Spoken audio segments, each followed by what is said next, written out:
আসসালামু আলাইকুম।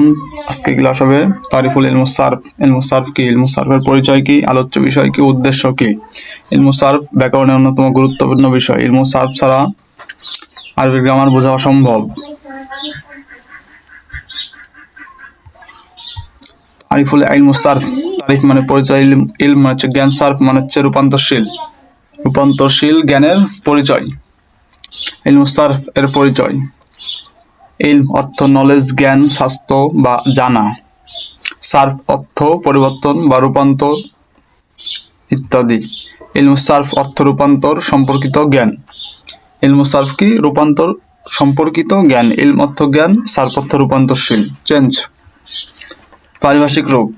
ইলমুস সারফ এমন একটি শাস্ত্র যার মাধ্যমে উদ্দিষ্ট অর্থ মোতাবেক শব্দকে বিভিন্ন রূপ ও আকৃতিকে পরিবর্তন করা সম্পর্কে আলোচনা করা হয়।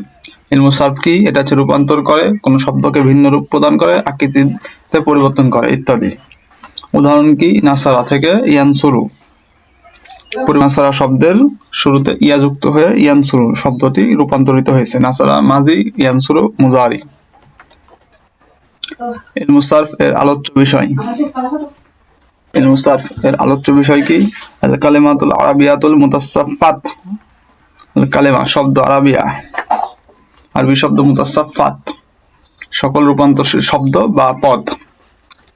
কালেমা মানে কি? শব্দ। আল আরাবিয়া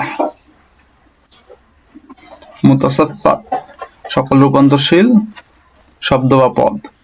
ইলমুস সারফের আলোচ্য বিষয় সকল রূপান্তরশীল শব্দ বা পদ। পদটাই হলো ইলমুস সারফের আলোচ্য বিষয়। রূপান্তরশীল শব্দ বা পদ কি বা কোনগুলো? ফেল মুতাসারফ রূপান্তরশীল কিয়া, ইসমুল মুতামাক্কিন তথা ইরাব। ধন্যবাদ সংক্ষিপ্ত আলোচনা শোনার জন্য। ইলমুস সারফ সম্পর্কে সংক্ষিপ্ত আলোচনা হলো, এটাতে বেসিক জ্ঞানগুলো অর্জন করা সম্ভব। অ্যাডভান্স লেভেলের জ্ঞান অর্জন করতে হলে আরো বিস্তারিত ভিডিও দেখতে হবে।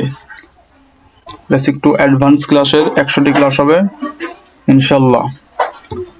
সবগুলো ক্লাস পেতে চ্যানেলটি লাইক, সাবস্ক্রাইব করে বেল বাটন চেপে দিয়ে পাশে থাকবেন। ধন্যবাদ।